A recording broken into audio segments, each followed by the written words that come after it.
ഇന്ന് നമ്മൾ ഓമക്കായ വെച്ചിട്ട് നിങ്ങൾ ആരും ഇതുവരെയും ചെയ്ത് നോക്കിയിട്ടില്ലാത്ത ഒരു പുതിയ വെറൈറ്റി ടേസ്റ്റിലുള്ള നല്ലൊരു അടിപൊളി കറിയാണ് ഉണ്ടാക്കുന്നത്. ഇതിൻ്റെ ഒന്നും മിസ്സാകാതിരിക്കാൻ വേണ്ടി നിങ്ങൾ വീഡിയോ മുഴുവനായിട്ട് സ്കിപ്പ് ചെയ്യാതെ ഒന്ന് കാണുക. വീഡിയോ ഇഷ്ടമായ എല്ലാവരും ലൈക്ക് ചെയ്യാനൊന്നും മറന്നു വരണം. അപ്പോൾ ഇതെങ്ങനെ ഉണ്ടാക്കുന്നത് കണ്ടു നോക്കിയാലോ. Welcome back to our channel. നമ്മുടെ പുതിയൊരു വീഡിയോയിലേക്ക് എൻ്റെ എല്ലാ കൂട്ടുകാർക്കും സ്വാഗതം.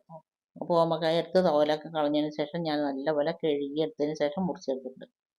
ഇനി അതിൽ കുറച്ച് ഉപ്പും മഞ്ഞൾപ്പൊടിയും മുളക് പൊടിയും തിരുമ്മിയും ഞാൻ അവിടെ മാറ്റി വെച്ചിട്ടുണ്ട്. അതിന് ശേഷം ഞാനത് ഒരു മൺചട്ടി അടുപ്പിൽ വെച്ച് കുറച്ച് ഓയിൽ ഒഴിച്ചിട്ടുണ്ട്. ഓയിലോ വെളിച്ചെണ്ണ എന്ത് വേണമെങ്കിലും ഒഴിക്കാം. അതിലേക്ക് ഞാൻ ഒരു തക്കാളി എടുത്തിട്ട് ഒന്ന് ഫ്രൈ ചെയ്തെടുക്കുന്നുണ്ട്. തക്കാളിയുടെ തോലൊന്ന് പൊട്ടി വരുന്ന സമയത്ത് നമ്മളത് കോരിയെടുക്കും. തക്കാളി ഫ്രൈ ചെയ്തെടുക്കുമ്പോൾ നല്ല ടേസ്റ്റ് നമ്മൾ ഉണ്ടാക്കുന്ന കറിക്ക്. അതിനുശേഷം ഞാനതിലേക്ക് ഒരു 5-6 ചെറിയ ഉള്ളിയും ഒരു തുണ്ട് ഇഞ്ചിയും പാടെ ഇട്ടിട്ട് അത് നല്ലപോലെ ഒന്ന് പച്ചമണം മാറുന്ന വരെ ഒന്ന് ഫ്രൈ ചെയ്തെടുക്കുന്നുണ്ട്. എന്നിട്ട് ഇത് രണ്ടും നല്ലപോലെ ചൂടാറിയതിന് ശേഷം തക്കാളിയുടെ തോലൊക്കെ കളഞ്ഞതിന് ശേഷം പിന്നെ മിക്സീൻ്റെ ജാറിലിട്ട് നല്ലപോലെ ഫൈനാക്കി അരച്ചെടുക്കുക. ചൂടാറിയതിന് ശേഷം അരച്ചെടുക്കുക. പിന്നെ നമ്മൾ അതേ എണ്ണയിലേക്ക് തന്നെ നമ്മൾ മുളക് തേച്ച് വെച്ച പപ്പായനെ എടുത്തിട്ട് ഒന്ന് ഫ്രൈ ചെയ്തെടുക്കുന്നുണ്ട്. അതിങ്ങനെ ഫ്രൈ ചെയ്തിട്ട് കറി വെക്കുമ്പോൾ നല്ല ടേസ്റ്റ് ആയിരിക്കും. പപ്പായൻ്റെ ഒരു സ്മെല്ലും ഉണ്ടാവില്ല, ഒരു ചൊവയും ഉണ്ടാവില്ല. എത്ര കഴിക്കാത്തവരാണെങ്കിലും വാങ്ങി കഴിക്കുകയും ചെയ്യും. പിന്നെ അതേ എണ്ണയിലേക്ക് തന്നെയാണ് ഞാനതൊരു 2-3 ചെറിയ ഉള്ളി, ഒരു കൂട് വെളുത്തുള്ളി ഒക്കെ ചെറുതാക്കി മുറിച്ചിട്ടാണ് ഇട്ട് കൊടുക്കുന്നത്.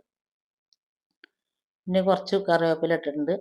ഒരു 2-3-4 കാന്താരി മുളക് ഇട്ടിട്ടുണ്ട്. മുളകൊക്കെ നിങ്ങളുടെ എരിവിനനുസരിച്ചിട്ട് ഇട്ട് കൊടുക്കുക. ഇത് ഇട്ടതിന് ശേഷം നല്ലപോലെ ഇതൊന്ന് ഫ്രൈ ആയിട്ട് വരുന്ന സമയത്ത് നമുക്ക് അരച്ച് വെച്ച മിക്സ് മുഴുവനായിട്ട് ഒഴിച്ചു കൊടുക്കുക. അത് നല്ലപോലെ അതിൻ്റെ വെള്ളമൊക്കെ ഒന്ന് വറ്റി എണ്ണ തെളിയുന്ന വരെ വഴറ്റി കൊടുക്കുക. അതിന് ശേഷം നമുക്ക് അതിലേക്ക് കുറച്ച് പൊടികളിടണം.